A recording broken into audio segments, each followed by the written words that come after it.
Bonjour à toi qui est derrière ton écran, j'espère que tu vas bien, bienvenue sur la chaîne Tout Faire Maison. Aujourd'hui on se retrouve côté jardin et j'aimerais bien te parler dans cette vidéo de 2-3 petites choses. En fait, la première chose que je vais te vraiment te parler, eh bien c'est de la vidéo que j'ai fait la semaine passée en fait et que j'ai pas eu le temps de te publier parce que je l'avais pas terminé tout simplement. Et donc eh bien c'est un petit bricolage, tu verras, c'est un petit mangeoire à l'oiseau, tu vas voir, c'est assez sympa. J'aimerais bien te parler aussi, j'ai fait des boutures, j'aimerais ton avis parce que je suis pas l'expert, c'est la première fois que je fais ça et voir si tu crois que j'ai des chances. De toute façon on verra, hein, je vais laisser ça dans le temps, mais j'aimerais bien aussi avoir un petit réconfort ou pas de ta part, ça serait sympa. Et donc j'aimerais bien te parler aussi après bien l'état des boutures et l'état des semis, où on en est, tiens, on va regarder à ça. Et puis en dernière chose, on va faire bien des mini-mottes ensemble avec l'appareil, tu sais, le presse-motte que je t'avais présenté la dernière fois. Eh bien j'ai remarqué que vous étiez beaucoup à l'avoir et pas beaucoup à l'utiliser. Donc je vais vous dire mon premier ressenti. Voir si je vais moi l'utiliser simplement et voir et peut-être t'inviter peut-être ou pas à l'utiliser tout simplement, voir si tu rates quelque chose à ne pas l'utiliser.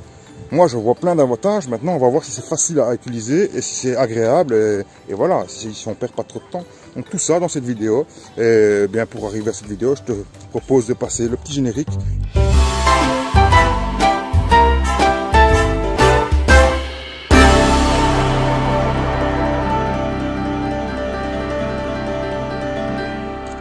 Tout d'abord, j'espère que tu vas bien. J'espère aussi que tu m'entends bien parce que je n'ai pas mis de micro, je n'ai pas branché mon micro, pardon. Et j'espère que tu m'entends bien. Voilà. En fait, le sujet que je voulais te parler la semaine passée, eh bien c'est lui. C'est un mangeoire pour les oiseaux. Et en fait, tout simplement, je voulais faire ça parce que j'avais pas ça en fait. Et généralement, je mettais les graines un peu partout par terre et je trouvais que, hop là. Excuse-moi, et je voulais absolument faire un mangeoire pour les oiseaux. C'est chose faite, c'est fait sans plan, sans rien. C'est fait vraiment tout simplement avec tout du bois de la récup. Voilà, tu vois, là il y a des graines, tout simplement. Et donc, voilà, on va voir un petit peu ce que ça dit. On va voir un petit peu si ça fonctionne ou pas. Je ne l'ai pas mis trop loin de la maison, celui-ci, pour ne pas, tout simplement, où il y a du vent qui se lève, j'espère que tu m'entendras bien dans le micro. Je ne l'ai pas mis trop loin de la maison, pour pouvoir voir s'il y a des oiseaux qui viennent, on verra bien. Et voilà, et j'ai mis ça sur un piquet comme ça en bois. J'espère que tu vois bien, voilà, tout simplement. Et donc, voilà, on verra un petit peu ce que ça va donner. Tout simplement du bois de récup. Si tu as besoin d'informations sur ce sujet, tu m'en demandes.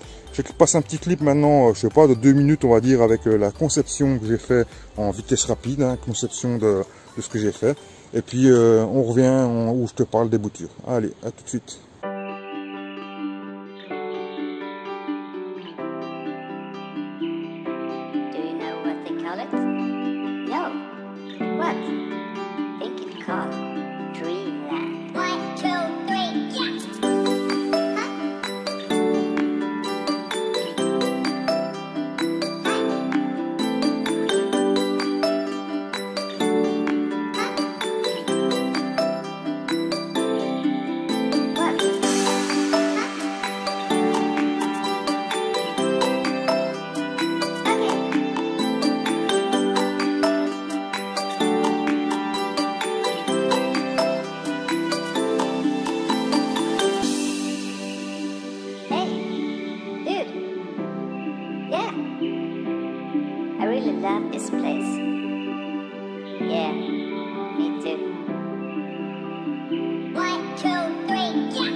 sweet dreamland. What? What?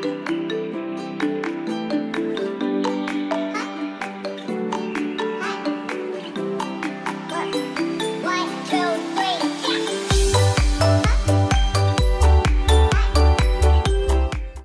Petit point de la situation. Bon, donc voilà, je me suis lancé dans l'optique de faire mon toit à 45 degrés, hein, ici. Bon, ma machine ne savait pas aller jusqu'au bout, donc j'ai dû finir à la main. Je suppose que vous l'avez vu dans la vidéo que je vous ai mis juste avant. Donc c'est pas forcément parfait, hein, regardez, c'est pas forcément parfait, mais on va donner maintenant un petit coup de ponçage. Donc maintenant tout est découpé. Je vais donner un petit coup de ponçage sur tout. Et ensuite, eh bien, on passera au perçage et à l'assemblage de tout.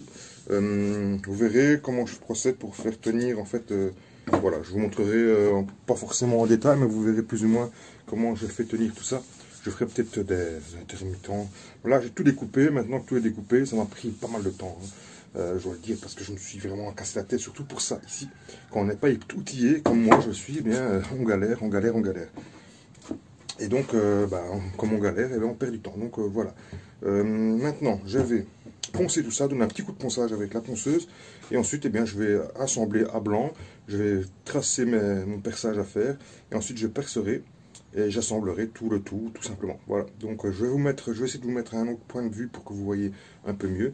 Et puis, on va y aller, quoi.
C'est quoi ce bordel?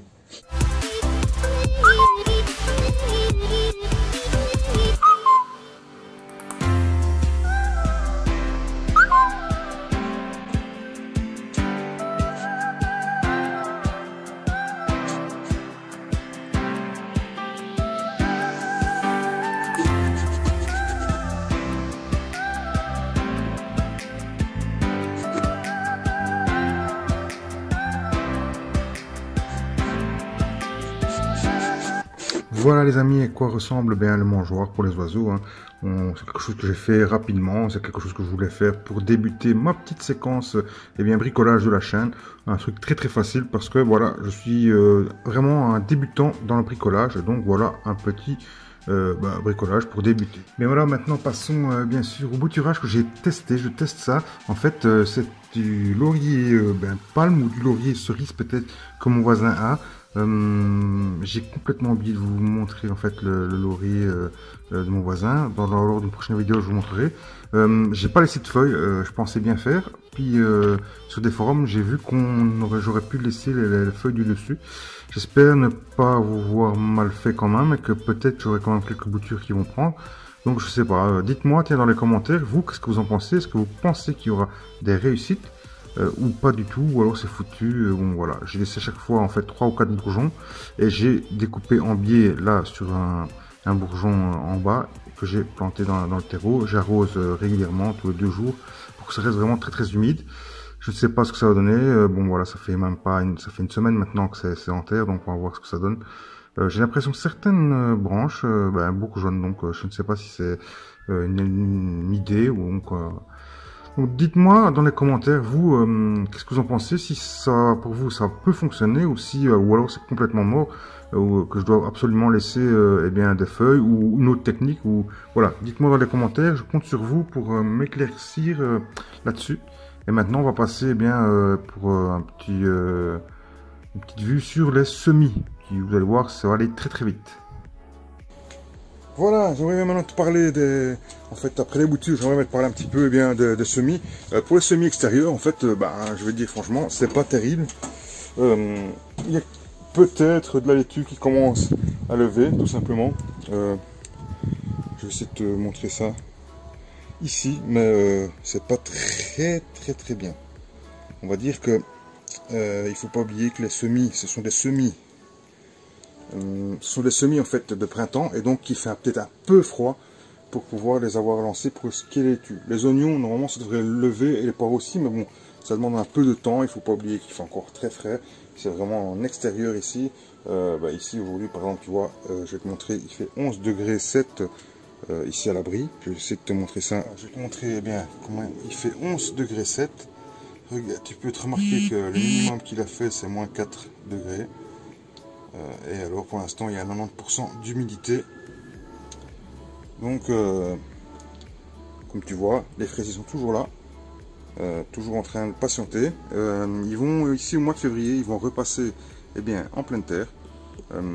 J'ai bâché, je te montrerai, je ferai une vidéo pour ça parce que je suis en train de faire un système où je vais bâcher en fait, mes fraisiers seront sous bâche, enfin pas sous bâche, mais il y aura une bâche et je mettrai mes fraisiers là-dessus. Voilà, donc pour ce qui est semis en extérieur, pardon, voilà, c'est encore l'état en fait d'attente. On attend encore un petit peu que ça lève, voilà, tout simplement. En intérieur, c'est beaucoup mieux puisque les poivrons, quelques poivrons commencent à lever. Uniquement les poivrons et les piments, pas encore les aubergines. Donc d'ici, on va dire maintenant fin de la semaine prochaine, je vais recommencer une deuxième fois. Des piments, des poivrons, des aubergines. On verra bien déjà ce qui est sorti, ce qui n'est pas sorti, et je ferai la pointe. Voilà, ce sera ma deuxième. Mais ça, je vous mettrai peut-être un message sur les liens, sur les réseaux sociaux, sur Instagram ou sur Facebook. C'est pour ça qu'il faut me suivre. Alors si maintenant, on va parler ensemble de ça. Voilà, on va parler du petit presse-mode. Hein. Vous voyez que j'ai déjà utilisé quelques fois. Mais voilà, j'aimerais bien en faire avec vous et vous donner un petit peu mon ressenti à ce sujet, plus ou moins à propos du presse-mode, voir si c'est bien, pas bien. On va en faire quelques-uns ensemble, mais avant il faut que je vous mette sur le pied et on va tester ça tout de suite en direct. Allez, c'est parti.